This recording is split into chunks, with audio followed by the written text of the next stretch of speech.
La última vez que prediqué hablamos sobre el panorama bíblico, seguramente algunos todavía lo recuerden.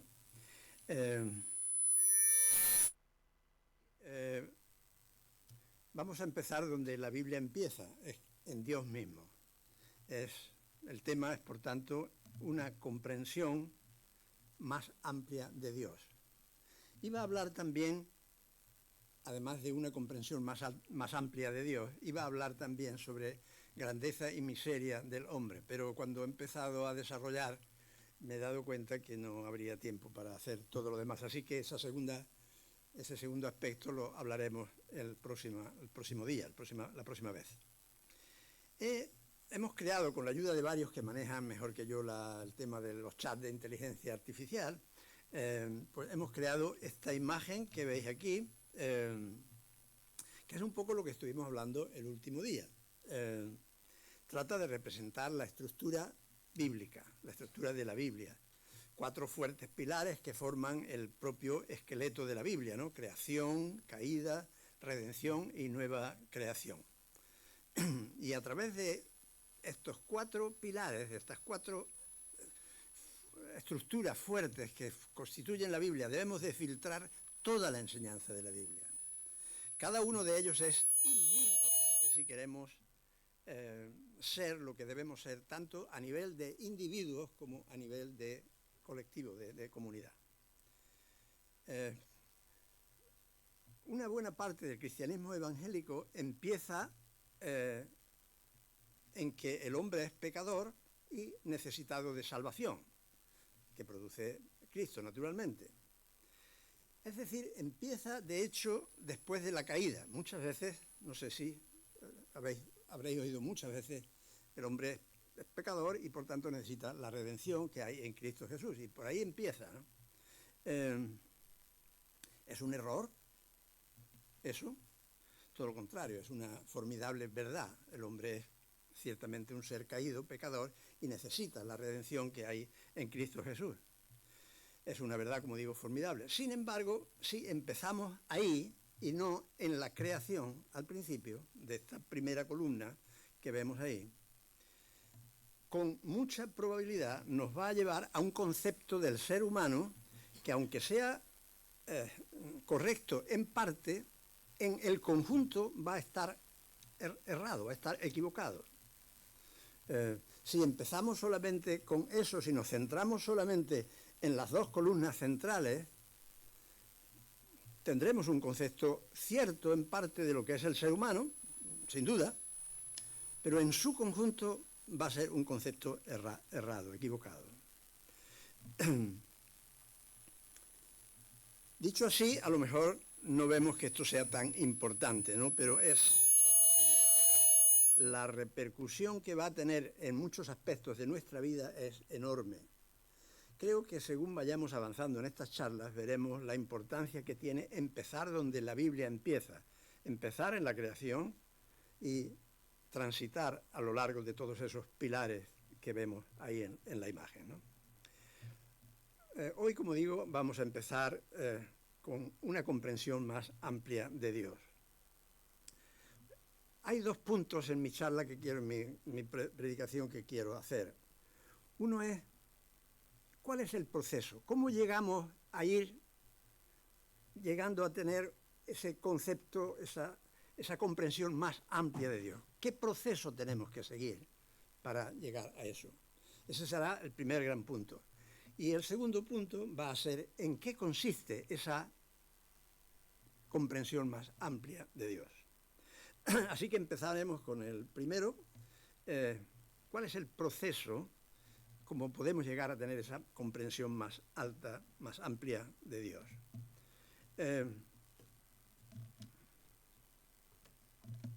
Esto pasa, vale. Pablo dice en el capítulo 12 de Romanos, versículo 2, un versículo que seguramente conocéis muchos de vosotros: no os adaptéis al mundo, sino sed transformados por la renovación de la mente, para que comprobéis cuál es la voluntad de Dios, lo bueno, lo aceptable y lo perfecto. En los ámbitos más fundamentalistas, digamos, Este texto se suele explicar como la necesidad del creyente de separarse, de no participar en muchas de las actividades del mundo. Obviamente nos tenemos que retirar de las cosas, de las actividades malas, no me estoy refiriendo a eso, pero de las actividades normales del mundo. Pero lo que Pablo aquí nos está diciendo es que debemos tener una manera de vivir todas estas actividades diferente a la que tiene cada persona que no conoce a Dios. Nuestra comprensión debe ser distinta y debemos de vivir de una manera diferente, no amoldada o adaptada a la manera de pensar de los que no conocen a Dios.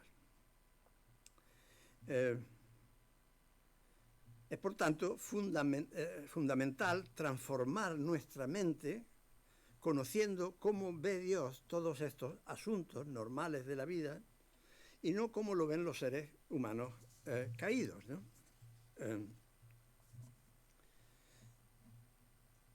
Así que sería un error simplemente escapar de esta realidad, escapar de ello y no aprender cómo Dios ve todas las cosas que hace. Pero tampoco se trata, como nos hemos de cuidar muchos de los que pensamos que todas estas son cosas creadas por Dios y buenas, por tanto, tampoco se trata de decir, bueno, el trabajo es bueno, las artes son buenas, la ciencia también es buena, qué bien, podemos participar de todo ello sin preocuparnos. Y esto sería otro error igualmente grave, y tal vez puede ser que muchos de nosotros caemos en él. De lo que se trata es de una transformación permanente de nuestra mente por esa renovación para ver cómo Dios ve todas estas cosas. No sé por qué, pero en algunas personas hay cierta resistencia a producir esta transformación de la mente, del entendimiento. Hay cierta resistencia. No sabría decir por qué. Pero solo así, con ese proceso transformador de nuestra comprensión, podremos experimentar cuál es la voluntad del Señor. Y veremos que es buena, que es aceptable y que es perfecta. Así que el sentido del texto no trata de huir de las áreas humanas, sino de estar mucho más cerca diariamente de Dios para saber cómo vivir en cada una de esas áreas. La transformación es un proceso dinámico. No me puedo quedar donde estaba antes. Y supone una actitud valiente para entrar en algo que desconocía ayer. No puedo quedarme en mi área de confort porque ya sé 4 cositas y allí me quedo. La transformación pide otra cosa. Desde luego no se trata de una valentía para meterme en todos los charcos, en todas las novedades que surjan. Ese no es el tipo de valentía de la que estamos hablando, sino para ir descubriendo que Dios ve, cómo Dios ve todas las áreas de la vida. La mayoría de vosotros sabéis que yo he pasado más años de mi vida en el ámbito empresarial que como pastor. Que he pasado bastantes también como pastor, pero muchos más, o bastantes más, en el mundo empresarial. Pues bien, no sé si os va a resultar chocante lo que voy a decir, pero mi conclusión, y espero que ojalá que se me entienda, es que he percibido más la necesidad de cercanía, de búsqueda, de oír a Dios en la empresa que en el pastorado. Porque allí uno sabe que vive en un campo hostil, mientras que en la iglesia podemos pensar que es menos amenazador. Por eso cuando algunos me hablan de lo difícil que es la labor pastoral, yo suelo sonreírme, porque digo, estas personas no saben lo que es vivir según Dios en el ámbito del mundo normal. Claro, puede ser muy fácil y muy sencillo seguir la corriente de este mundo para vivir en el ámbito normal, eso no va a producir ningún problema. Pero tratar de vivir según Dios, oyendo a Dios lo que nos tiene que decir en nuestra vida ordinaria, en absoluto es nada más sencillo que el trabajo pastoral.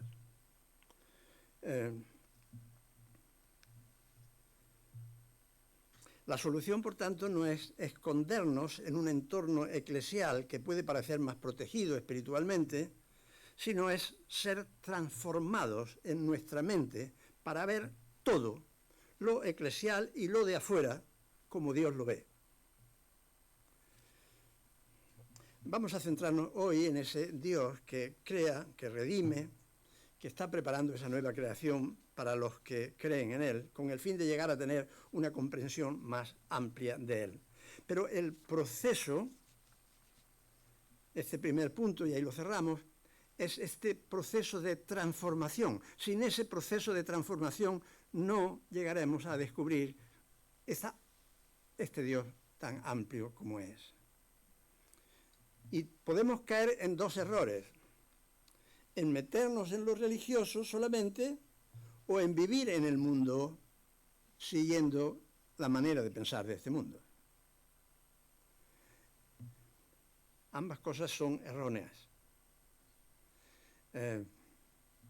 Así que ese proceso de transformación de nuestra mente es totalmente necesario. Y como digo, se requiere esa especie de valentía, porque tienes que meterte cada día en algo que ayer no estabas. Pero eso es lo que necesitamos para ser transformados y para descubrir todos los aspectos bellos y grandiosos, buenos, aceptables de la voluntad de Dios. Así que vamos, por tanto, a ver esta comprensión más amplia de Dios.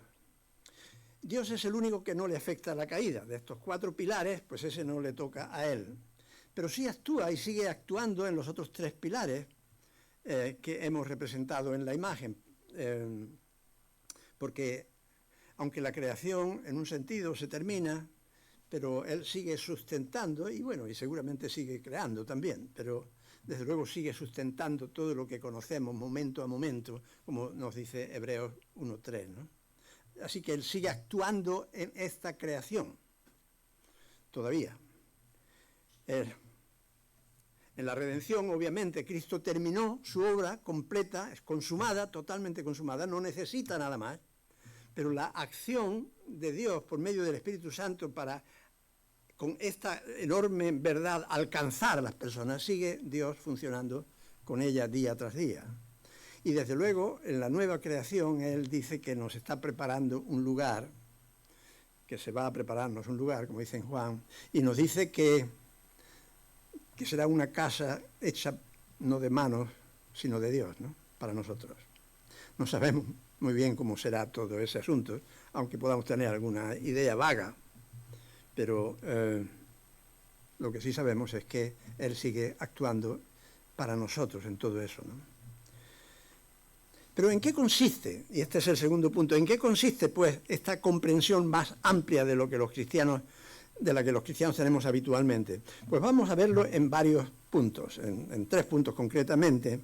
En primer lugar, en los versículos de Génesis que se han leído, a los que volveremos seguramente muchas veces a lo largo de estas predicaciones, vemos al Padre, al Verbo y al Espíritu que crean cielos y tierra, ¿no? Dios Padre, Dios, habla, Verbo, y el Espíritu Santo está sobre la faz de las aguas actuando.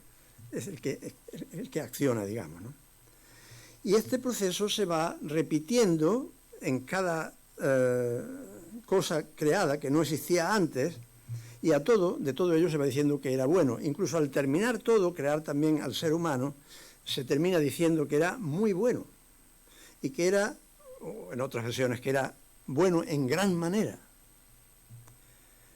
Así que lo que vemos aquí es a un Dios que se interesa en todo lo creado en este mundo. No es un Dios que le interesa las almas para llevarnos al cielo solamente. Se interesa en todo lo creado en este mundo. Desde luego también se comunica con nosotros. Existe la relación, la comunicación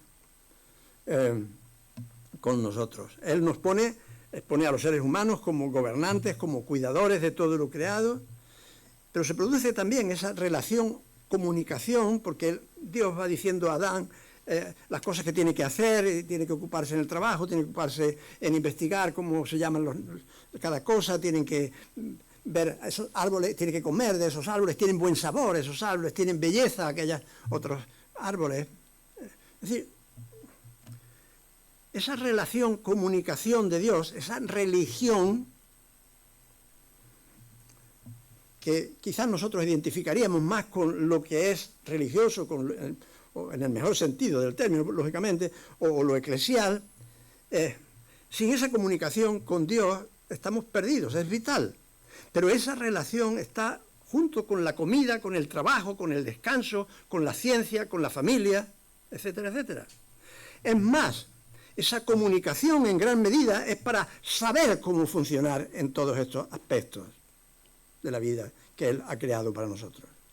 Porque lo que está comunicando en buena parte es, sí, cómo relacionarse con Él, pero sobre todo cómo hacer y actuar en las cosas normales de la vida, ¿no? Así que justamente la comunicación con Dios le sirve a Adán para saber cómo vivir en todas esas esferas humanas en las que debe ocuparse, según Dios le dice. Eso quiere decir que no hay separación entre lo sagrado, lo que nosotros llamamos sagrado, y lo que llamamos secular. Porque todo es de Dios. No hay nada que no sea sagrado en la vida, en un sentido. Sagrado en el sentido de que Dios está en ello.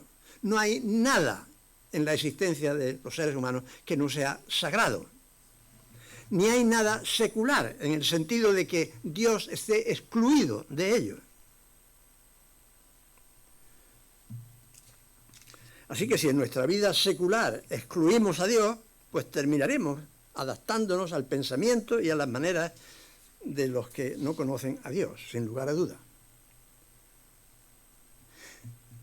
Pero esto no solamente, esto de que esa creación es buena, y no fue solamente una cosa antes de la caída. Pablo, en Timoteo, en la primera epístola de Timoteo, en el versículo, en el capítulo 4, versículos 4, dice, porque, versículos 4 a 6, dice, porque todo lo creado por Dios es bueno, todo lo creado por Dios es bueno y no rechazable en absoluto, cuando se toma con acción de gracias. Pues es santificado por medio de la palabra de Dios y de la oración. Y dice en el 6, indicando estas cosas a los hermanos, serás un buen ministro de Jesús el Mesías, nutrido con la palabra de fe y de la buena doctrina que has seguido de cerca. Así que todo lo creado sigue siendo bueno, aunque sea temporal, pero sigue siendo bueno. La clave no es huir de ello, sino participar con acción de gracias. ¿Qué significa esto de participar con acción de gracias? ¿Es que demos gracias cuando comemos? Por supuesto también. Pero es mucho más que eso. Es la comprensión que todo procede y tiene su origen en Dios. No es algo que nace en nosotros mismos. La ciencia tiene su origen en Dios, no en nosotros mismos. Las capacidades creativas tienen también ese mismo origen, las artísticas, la inteligencia para dirigir, para hacer cultura.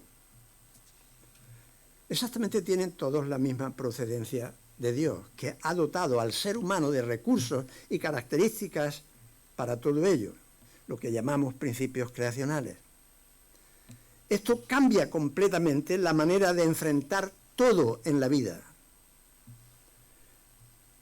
Y en el versículo 6 que hemos leído, de a Timoteo le dice Pablo que le insiste en que enseñando estas cosas a los hermanos será un buen ministro de Jesús el Mesías. Seguramente para muchos, en algunas iglesias tal vez, enseñar estas cosas se considera una cosa de segunda o tercera división, o de regional, o de preferente, no sé cómo se llama ahora.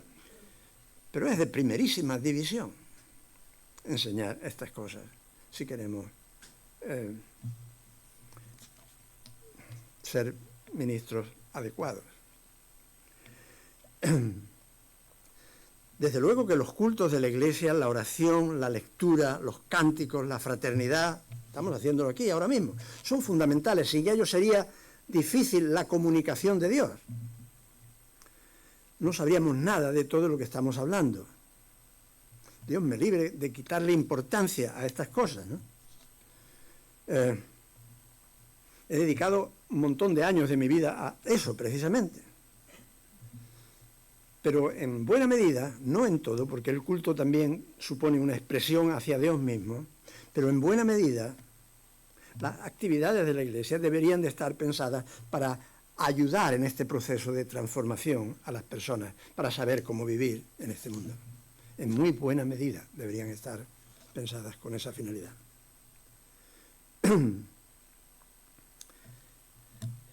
En segundo lugar, en primer lugar, esto consiste en que Dios se interesa y valora todo.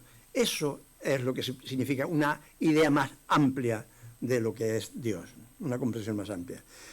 Lo segundo que significa una comprensión más amplia de lo que es Dios es que Dios no es solo Dios de los que han creído en Él, con quienes ha hecho un pacto, que como sabéis empieza con Abraham y continúa con los que son de su simiente. Los cristianos, desde luego, estarían ahí, los que de verdad creen en Él, nacen de Él, reciben su espíritu. No, Dios es también de las naciones, porque llevan su nombre, llevan su imagen y de alguna forma su ley escrita en sus corazones. No estoy diciendo que los dos grupos sean lo mismo, ni mucho menos. No estoy diciendo eso. Lo que estoy diciendo es que Dios se interesa y tiene sobre ellos también lo que se ha dado en llamar, que a mí no me gusta en absoluto ese término porque me parece un poco despectivo, pero se ha dado en llamar la gracia común. Dios, desde luego, se compromete de una manera especial con su pueblo, con los que creen en Él, diciéndoles que yo seré tu Dios y tú serás mi pueblo. Pero eso no nos puede llevar a pensar que nos le interesan los demás seres humanos y los demás pueblos. La creación empieza con los seres humanos. El pacto llega más tarde, con Abraham. Pero el inicio de Dios es con los seres humanos, como tales. De hecho, Dios se proponía y se propone usar a los suyos para bendecir al resto de las personas y pueblos. Esto debe de alumbrar nuestras mentes y enseñarnos cómo es Dios y cómo ver a los de fuera también. Así que Dios no es solo de los cristianos, es de todos, ¿no? Y esa es una comprensión más amplia de lo que es Dios. Y en tercer y último lugar, y ya termino, Dios nos redime en Cristo y nos justifica. Obviamente nos imputa su justicia, nos considera justos cuando creemos y recibimos su Espíritu. Y en esto es extraordinario indagar y profundizar, sin lugar a duda. Pero mi visión hoy es de más amplitud y menos profundidad en cada cosa, ¿no? Pero a Dios también le interesa la justicia, actuar con justicia y con verdad en cualquier ámbito de la vida. Nos justifica, pero también le interesa hacer justicia y verdad en todos los ámbitos de la vida. Ciertamente, Él la espera mayormente de los suyos, de su pueblo, de los que creen en Él, pero también la espera del resto de los seres humanos y de las naciones. Y ese debe ser también nuestro punto de vista. Pongo un ejemplo de esto. Cuando Pablo está en Cesarea, está en los últimos capítulos, en el, no sé si 24 o 26 de Hechos de los Apóstoles, está preso en Cesarea, hay un gobernador corrupto, Félix, que lo trata de hablar con él de vez en cuando para ver si pilla dinero, y para soltarlo, para ver si Pablo y los amigos que tenían recursos le pueden dar dinero. Pero Pablo habla con él en estos momentos. Y ¿sabéis lo que Pablo le dice? Por supuesto le habla del Evangelio de Jesús, obviamente que le habla del Evangelio de Jesús. Pero también le habla de la importancia de hacer justicia. Tú eres, gobernador, una persona que está para hacer justicia, y tú estás viniendo aquí para que yo te dé algo, para que hagas una falsedad, ¿comprendéis? Así que Pablo le habla de la lo que significa en una responsabilidad de hacer justicia a esta persona corrupta. Y le habla de tener dominio propio a esa persona corrupta. Porque eso debería de ser lo que es un gobernador, un juez. Y Pablo no tiene la mentalidad de decir, como este no es cristiano, Dios no se interesa en que haga justicia. No, Dios se interesa que haga justicia. Por supuesto, la espera mayoritariamente de su pueblo, de los suyos. Esta justicia y esta verdad.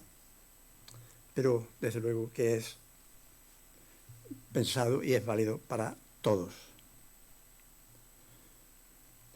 En Éxodo y en Deuteronomio he sacado algunos versículos, son libros preciosos, y están llenos de consejos e instrucciones, entre ellos a los jueces, por ejemplo. Fijaros bien lo que dice. Le dice, Dios le está diciendo lo que tienen que hacer los jueces, las personas. Y bueno, aquí vemos la figura del juez, pero todos tenemos que discernir situaciones y tenemos que tomar decisiones sobre situaciones, todos, en un nivel o en otro. Y le dice, escuchad a vuestros hermanos y juzgad con equidad entre cada uno y su hermano o su vecino extranjero. Escuchad. El juez tiene que escuchar. No vale que este me cae bien o el otro me cae mal y por tanto no vale que este es muy simpático, el otro es menos simpático, no vale que yo soy de este partido o soy de aquel, no vale que este es mi equipo y el otro es mi equipo. Escuchar significa ir al fondo. Escuchar lo que es justo, es lo que es equitativo, lo que es correcto, lo que es verdad. Y juzgar con equidad, es decir, dar a cada uno lo que corresponde, ¿no? No hagáis favoritismo en el juicio, le dice. Escucharéis, otra vez la palabra escuchar, escucharéis tanto al pequeño como al grande. Aquí algunos pensarán, bien, hay que favorecer. Pero fijaos lo que sigue diciendo. No te inclines a la mayoría para pervertir la justicia y tampoco favorezcas al pobre en su pleito. Porque la justicia es otra cosa. A veces las corrientes de este mundo, o por miedo o por intereses, van hacia apoyar al mayoritario y tiran para adelante por ahí, o las corrientes de, hay que favorecer, pobrecitos, no sé qué. La verdad y la justicia debe de ser parte de lo que significa eso. No te inclines a la mayoría para pervertir la justicia. Es fácil, es eso, ¿no? Y tampoco favorezcas al pobre en su pleito. Si no somos transformados a una mente bíblica, no vamos a hacer esto. No lo vamos a hacer. Estaremos en un lado o en otro. Si no tenemos este proceso permanente de transformar nuestra mente por la renovación, no vamos a hacer estas cosas. Vamos a doblegarnos a una cosa o a otra según la corriente, según lo que nos han enseñado nuestros padres, según la cultura en la que nos hemos criado, según... Concluyo. Para experimentar la voluntad de Dios, para no dejarnos llevar por el pensamiento de los que no le conocen, para ser capaces de alumbrar al mundo que nos rodea, nuestra mente se ha de ir transformando, renovando, de acuerdo al Dios que ha creado todo y dice que todo es bueno. Ojalá que podamos crecer, que podamos desarrollar nuestra comprensión, que seamos valientes para, en nuestra situación, en lo que nos toca aprender, lo que es la verdad de Dios sobre cada aspecto de la vida. Es imposible que una vida así no tenga propósito.